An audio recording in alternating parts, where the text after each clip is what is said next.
Generalmente, cuando se habla de canon, la mayoría de quienes abordan la temática parten de una definición clásica que busca en la terminología griega canon o su homóloga hebrea kane la definición del concepto. Entendiéndose ambas por regla de medición, el canon es visto como un instrumentum para indicar qué libros son inspirados y cuáles no. Basados en esta definición es como entendemos la manera en la cual Atanasio concebía el término cuando lo utilizó por primera vez, posiblemente en de los Decretos 18. La idea de que Orígenes mantenía esa misma concepción no pasa de ser un anacronismo de Rufino, tal y como ha comprobado F. Bruce en el Canon de la Escritura 17. Sin embargo, esta definición de canon es posterior, propia de la época post-nicena, y pareciera que no es homogénea entre los padres. De modo que, para ser mucho más específicos, descubrimos que la definición de canon es muy amplia, identificándose 4 niveles evidentes. Primero está el nivel funcional. Este pareciera, de acuerdo con Barry A. Jones, la primera noción para comprender el sentido más amplio de lo que por canon entendemos. De acuerdo con esto, este sería el funcionamiento normativo de determinados textos dentro de grupos sociales sin consideración del contenido fijo o estatus exclusivo de los textos en uso. Si esto es correcto, entonces se colige que la idea de canon existe mucho antes de que se fijase una lista determinada de libros. Con ciertas diferencias, este es el mismo sentido sostenido por Julio Trevole cuando entiende al canon como un fenómeno histórico de carácter social determinado y condicionado siempre por circunstancias de muy diversos tipos. Para Trevole, la idea de canon es dinámica, puesto que se desarrolla a medida que se va constituyendo la estructura definitiva. Es por ello que R.T. Beckwith entiende la canonización del Antiguo Testamento como un proceso en 3 etapas, motivo por la cual su estructura es tripartita. La razón de que el Tanaj se divida en ley, profetas y escritos se debe a que refleja ese proceso histórico, en la cual cada sección se fue cerrando antes de aparecer la siguiente. El mismo Bruce reconoce que a esta tesis no le falta razón. La evidencia justamente apunta hacia esta concepción, puesto que la comprensión de Israel respecto a sus tradiciones como revelación inspirada refleja el valor religioso explícito de las tradiciones preservadas. Y esto es fácilmente comprobable. En el Antiguo Testamento hay referencias de libros antiguos como el de las batallas de Yahvé, de Números 21:14, el libro de Yacer, de Josué 10:13 y 2 Samuel 1:18, que no fueron preservados, aunque fueron citados por el autor inspirado. Esto sugiere 2 cosas. 1. Que de la mera intertextualidad no se deduce naturalmente la canonicidad, tal y como acotase Gleason Archer, puesto que aquellos, pese a ser citados, no se incluyeron en el Tanaj para recibir reproducción continua.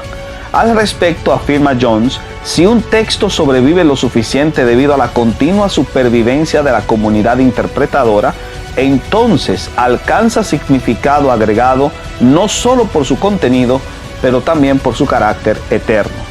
Es vital, por supuesto, que ya se descubran las marcas inherentes en inspiración en estos documentos para que puedan ser preservados con tan religioso interés. Segundo, el nivel dogmático. En este punto, el canon es entendido como regula fidei, y partiendo de que ya se tiene un corpus identificado como escritura sagrada, se sirve como material interpretativo para evaluar los credos, la conducta y los fenómenos históricos recientes. Por supuesto que dicha idea, reciclada en el concepto reformado de sola escritura, así como en Tomás de Aquino en Del Evangelio de Juan, lección 6 sobre Juan 21, sola escritura est regula fidei, no surge en época medieval, sino que puede ser rastreada hasta la época neotestamentaria. Es innegable que cuando los escritores del Nuevo Testamento interpretaban las escrituras como regla de fe y moral para proveer a los primeros cristianos de un marco doctrinal comprobado desde la tradición de los escritos sagrados de Israel, lo hacían siguiendo esta clave. Pero esto puede ser llevado muchísimo más lejos. Entendiendo como válida la posición asumida por Beckwith al cerrarse cada sección del canon en su respectivo momento, descubrimos a los autores inspirados posteriores utilizar los escritos funcionalmente inspirados anteriores como regla o canon para juzgar su historia contemporánea. Bástese leer a los profetas del Antiguo Testamento para descubrir cómo se valían de la Torá para evaluar si un monarca se guiaba o no bajo los preceptos mosaicos. Esa es la razón de por qué los libros históricos de Josué a Reyes eran considerados proféticos por los israelitas y terminaron insertados en la sección de los Nevi'im. De la misma forma, encontramos que los compiladores de las Divrei Hayamim, conocidas también como paralipómenos o crónicas, últimos rollos agregados al Tanaj, se valen de la literatura profética para evaluar la historia pasada, indicar cómo debían conmemorarse las fiestas y estimular las reformas religiosas. Esto se descubre con mayor profusión tras el exilio.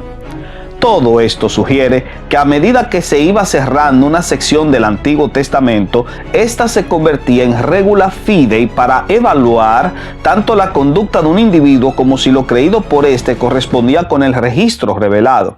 Al igual que lo anterior, resulta imprescindible que los documentos conserven esas marcas inherentes a la inspiración para que los antiguos los considerasen una regla de verdad. Tercero, nivel estructural. Aquí encontramos la definición que casi todos manejan respecto al canon, incluso los otakus, cuando hablan de que algo en Dragon Ball es o no canon. Es la lista de libros que reconocemos como canónica y por la cual podemos contrastar lo que no corresponde a escritura inspirada. Esta idea tras el concepto no es originaria de Atanasio. Si prestamos atención a las listas anteriores ya existentes en Melitón y la lista bilingüe conocida como manuscrito 54 folio 76a, pero adquiere a partir de este dicho sentido especial. Claro, eso no indica que con Atanasio es que se comienza a pensar en la estructura de un canon para el Antiguo Testamento. Jamás. Quien afirma eso se pasa por el arco del triunfo todas las evidencias contundentes respecto a la presencia de un canon cerrado para el siglo I a.C. El punto detrás pues tiene que ver con el reconocimiento tácito de todo un proceso que había culminado hacía siglos y por tanto al decir que Atanasio confiere al concepto canon de un sentido estructural, se dice que simplemente informa de cuáles son los documentos sagrados que los creyentes asumían de las escrituras hebreas, al atender a lo que Neil Lightfoot denomina las marcas inherentes de la inspiración, las cuales proveen los criterios de canonicidad. Esto resulta importante, puesto que muchos apologistas católicos tienden a confundirse creyendo que la canonicidad confiere al texto de su carácter autoritativo. Es al revés. Hay quien ha comparado el proceso de canonización del texto sagrado al proceso de la canonización hagiográfica. Para estos, de la misma forma como la canonización de un santo depende de su conducta previa, asimismo la canonización del texto depende de las marcas inherentes del texto mismo. Esto puede ser considerado cierto en parte, pero en el caso del canon veterotestamentario es imposible hacer la comparación, puesto que ya este había sido fijado mucho antes de que la iglesia fuera establecida. Estos libros, indica Beckwith, eran los mismos libros de la Biblia hebrea de hoy, los que corresponden al canon corto y, continúa Beckwith, los primeros cristianos compartieron con sus contemporáneos judíos un conocimiento completo de la identidad de los libros canónicos. Y en base a esto, se asume que canon, en este sentido, ya no solo es la función del texto en relación con la comunidad que lo venera o la regla de fe, sino también la lista recibida por los creyentes del primer siglo. Precisamente ese es el sentido en Jerónimo, en su epístola a los obispos Chromatius y Heliodorus, quien conecta esta idea con el sentido de regula fidei para considerar canónicos aquellos que la iglesia siempre tuvo por tales, la estructura sagrada, y que tanto Sixto Cienensis como Stapleton denominaron protocanónicos. Esto, de acuerdo al testimonio de Cayetano en el final de su comentario sobre la historia del Antiguo Testamento, implica que hay un canon de la fe con el cual se confirman las cuestiones doctrinales, y este canon de la fe debe ser distinguido del último nivel en lo que al concepto canon se refiere. Cuarto, nivel devocional. Este es el último sentido del concepto canon y tiene que ver con la manera como la lectura del documento sirve para la edificación del pueblo, porque contienen sabios consejos morales, pero no constituyen una regla de fe.